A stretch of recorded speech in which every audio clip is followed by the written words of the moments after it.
محمد الرسول اللہ، سورہ فتح، اللہ نے یوں ایک آیت محمد الرسول اللہ والذین معہ، یہاں محمد اللہ کے رسول ہیں، یہ دعویٰ ہے، یہ دعویٰ ہے کہ یہ میرے رسول ہیں۔ تو پوچھنے والا پوچھتا ہے کہ اس کی دلیل کیا ہے؟ تو اللہ کہتا ہے اس کے ساتھیوں کو دیکھ لو، ایسے ساتھی صرف نبی کے ہوتے ہیں اور کسی کے نہیں ہوتے۔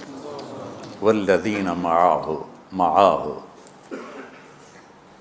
معیت بہت بڑا شرف ہے۔ اور وہ کیسے ہیں؟ اشداء علی الکفار ہیں، رحماء بینہم ہیں۔ وہ کیسے ہیں؟ تراہم رکعا سجدا، کوئی سجدوں میں گڑ گڑا رہا، کوئی رکوع میں گڑ گڑا رہا۔ اور اخلاص ایک باریک چیز ہے جس کو موت سے پہلے ہم دعویٰ نہیں کر سکتے کہ میں جو کچھ کر رہا ہوں اخلاص سے کر رہا ہوں، لیکن وہ اتنے اللہ کے قریب ہوئے کہ اللہ نے ان کے اخلاص کی خود گواہی دی، یبتغون فضلا من اللہ ورضوانا۔ میں صرف قرآن سے صحابہ کو بتا رہا ہوں۔ تتجافى جنوبهم عن المضاجع يدعون ربهم خوفا وطمعا، میرے نبی کے ساتھ چلنے والے صحابہ کیسے ہیں؟ راتوں کو اٹھ اٹھ کے روتے ہیں، بستروں سے جدا رہتے ہیں۔ کیسے ہیں؟ كانوا قليلا من الليل ما يهجعون، رات کو بہت تھوڑا سوتے ہیں۔ وبالاسحار هم يستغفرون، اور پھر سحری کے وقت توبہ استغفار کرتے ہیں۔ یہ کیسے ہیں؟ یؤثرون علی انفسہم ولو کان بہم خصاصہ، خود بھوکے رہ کر یہ اوروں کو کھانا کھلاتے ہیں۔ یہ کیسے ہیں؟ لقد رضی اللہ عن المؤمنین اذ یبایعونک تحت الشجرہ فعلم ما فی قلوبہم۔ یہ کیسے ہیں؟ یہ قرآن صرف بتا رہا ہے کہ صحابہ، آخری بات درجہ بندی کی، لا یستوی منکم من انفق من قبل الفتح وقاتل، میرے محبوب آپ کے صحابہ کے دو ہیں جماعتیں، ایک وہ ہیں جو فتح مکہ سے پہلے ایمان لائے، اور ایک وہ ہیں جو فتح مکہ اور اس سے آخر تک ایمان لائے۔ یہ جو بعد والے ہیں نا، یہ پہلے والوں کے برابر نہیں ہو سکتے، اللہ نے فرق مراتب رکھا ہے۔ لیکن ایک وعدہ میرا آپ کے ساتھ ہے، کیا وہ کیا ہے؟ کلن وعد اللہ الحسنی، میرا وعدہ ہے آپ کے ہر صحابی کو جنت دوں گا، ہر صحابی کو جنت دوں گا۔ اور یہ پہلی جماعت ہے جن کی حمایت میں قرآن اترتا تھا۔ اور ایک عجیب ہے کہ ایک لفظ قرآن کا، ایک لفظ، ایک آیت اتری، لا یستوی القاعدون من المؤمنین والمجاہدون فی سبیل اللہ۔ یہ آیت ایسے اتری جیسے میں نے پڑھا ہے کہ اللہ کے راستے میں جہاد کرنے والے اور گھر بیٹھنے والے برابر نہیں ہو سکتے۔ ٹھیک، عبداللہ بن ام مکتوم نابینا صحابی ہیں، انہوں نے جب آیت سنی کہا یا اللہ یہ کیا کیا؟ وہ میں انا محتاج، میں کتوں جا کے جہاد کرنا ہے، میرے لیے تو گنجائش دے۔ سبحان اللہ، یہ کیسے لوگ تھے؟ جبریل دوڑے آئے اور وہی کیا لائے؟ ایک لفظ، صرف ایک لفظ کہ یا رسول اللہ، اللہ فرما رہے ہیں کہ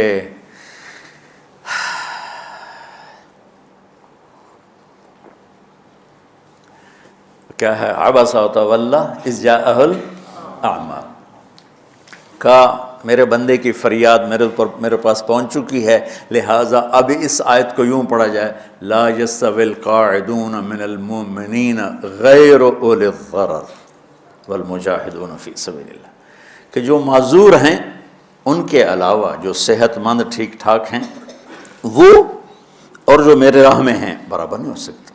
تو عبداللہ بن ام مکتوم کی فریاد پر قرآن کا ایک لفظ ہے، اور خولہ کی فریاد پر آیات بارش کے قطروں کی طرح، قد سمع اللہ قول التی تجادلک فی زوجہا وتشتکی الی اللہ واللہ یسمع تحاورکما ان اللہ سمیع بصیر الذین یظاہرون منکم من نسائہم ما ہن امہاتہم ان امہاتہم الا اللہ ولدنہم وانہم لیقولون منکرا من القول وزورا۔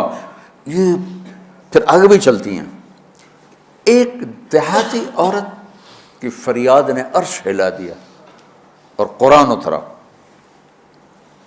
یہ لوگ تھوڑا اور سنا دو تاکہ آپ کو خولا کا پتہ چلے، خولا کیا چیز ہے۔ انصاری عورت ہے، ہاں محلے کی ایک عورت ہے، خامن نے غصے میں طلاق دے دی، طلاق تھی زہار، تو میرے لیے میری ماں کی طرح ہے۔ اس طلاق کے بعد رجوع ہو ہی نہیں سکتا تھا۔ 3 طلاق میں تو رجوع ہو جاتا نا، کہ کسی اور جگہ شادی ہو جائے، وہاں سے طلاق ہو جائے، واپسی ہو، لیکن اس میں رجوع ایسا ہی ہے شیخ، ایسا ہی ہے نا، اس میں دوبارہ اگر اس کی شادی ہو جائے اور پھر وہاں سے وہ فارغ ہو کر اس سے شادی نہیں ہو سکتی، یہ اس زمانے کا رواج تھا۔ اب یہ ان کی عمر گزر گئی تھی، جو بھاگی بھاگی اللہ کے نبی کے پاس ہے، یا رسول اللہ میرے خامن اوس بن مالک نے زہار کر دیا، اوس بن صامت نے مجھ سے زہار کر دیا، تو کیا فتویٰ ہے؟ آپ نے کہا حرمتی علیہ ہے، بیٹی تو حرام ہو گئی۔ بولیں گے یا رسول اللہ اکل مالی وافنا شبابی، جوانی میری ڈھل گئی، مال میرا کھا گیا وہ، تو میں کہاں جا کے بیٹھوں، ماں باپ میرے نہیں ہیں۔ آپ نے کہا حرمتی علیہ ہے، تو اس پہ حرام ہو گیا۔ پھر اس نے کہا یا رسول اللہ میرا کیا بنے گا؟ تو آپ چپ ہو گئے، کہ جب وہ مانتی نہیں تو کیا کرو، آپ چپ ہو گئے۔ حضرت عائشہ رضی اللہ عنہ آپ کو کنگھی کر رہی تھی، جب اس نے دیکھا اللہ کے نبی نے جواب دینا چھوڑ دیا ہے، کہا چلے ٹھیک ہے میں اپنے رب سے بات کرتی ہوں۔ اس نے وہیں بیٹھے بیٹھے ہاتھ اٹھایا، اے اللہ ان لی من حسبیۃ صغار، اے میرے رب میرے چھوٹے چھوٹے بچے، ان ضممتہم الی فجعوا وان ضممتم الیہ فضاعوا، میرے رب میرے چھوٹے چھوٹے بچے، عمر میری ڈھل گئی، میری دوسری شادی نہیں ہو سکتی، ان بچوں کو میں اپنے پاس رکھوں تو ان کو روٹی کہاں سے کھلاؤں، یہ بھوکے مریں گے، خامند کے پاس چھوڑ کے چلے جاؤں تو وہ بھی کمزور ہو چکا ہے، یہ ان کی تربیت کون کرے گا، یہ تو برباد ہو جائیں گے۔ اب اس کی دعا سنو، یا اللہ اپنے نبی کی زبان پر میرے حق میں فیصلہ دے۔ یہ نہیں کہا کہ تو اپنی شریعت کا فیصلہ سنا، کہ اللہ میرے حق میں دینا ہے فیصلہ۔ اور اللہ تعالیٰ کا قرآن آ گیا، ہاں خولا ہم نے اپنے رحمت کے طفیل تیرے حق میں فیصلہ دے دیا۔ دھرتی نے کسی نبی کے ایسے ساتھی نہ دیکھے نہ دیکھے گی، اور ایسے عظیم انسان دنیا میں نہ آئے نہ آئیں گے، انبیاء کے بعد عظیم ترین انسانوں کا ٹولہ، لیکن وہ بشر تھے، ان سے خطائیں ہوئیں، ان سے گناہ ہوئے، پر اللہ نے کہا جاؤ ہم نے معاف کر دیا، کُلًا وعد اللہ الحسنى، جاؤ سب کے لیے جنت ہے۔ تو میرا اللہ کہہ رہا ہے میرے محبوب، اور اب تھوڑے سے احادیث سے سن لو۔ آپ نے کہا ابو بکر جنتی، عمر جنتی، عثمان جنتی، علی جنتی، طلحہ جنتی، زبیر جنتی، سعد بن ابی وقاص جنتی، عبد الرحمن بن عوف جنتی، ابو عبیدہ بن جراح جنتی، سعید بن زید جنتی، ایسا بلال جب جنت میں جاتا ہوں تیرے پاؤں کی آہٹ اپنے آگے آگے سنتا ہوں۔ جس نے جنتی عورت کو دیکھنا ہو ام رومان کو دیکھ لے، بڑے بڑا مناقب صحابہ اٹھا کے دیکھو۔ میرا ایک امتی آئے گا جنت کے دروازوں پر تو 8 دروازے کھل کے کہیں گے مرحبا ادھر آ جائیں، ادھر ادھر۔ سلمان فارسی ایسے ہوئے، یا رسول اللہ کون ہے یہ؟ تو آپ نے کہا یہ بیٹھا ہے ابو بکر، اس کو جنت کے 8 دروازے پکاریں گے۔ عمر ایک محل دیکھا بہت عالیشان، میں سمجھا میرا ہے، جب جانے لگا تو فرشتے نے کہا آپ کے غلام عمر بن خطاب کا ہے۔ عثمان جنت میں ہر نبی کا رفیق ہے، میرا رفیق تو ہے۔ پھر حضرت علی کا ہاتھ پکڑ کے کرتے کرتے کرتے یہاں لگا لیا، علی تو بھی خوش ہو جا، جنت میں تیرا گھر میرے گھر کے سامنے ہے۔ طلحہ زبیر، ہر جنتی کا ایک خادم، میرے 2 خادم طلحہ اور زبیر۔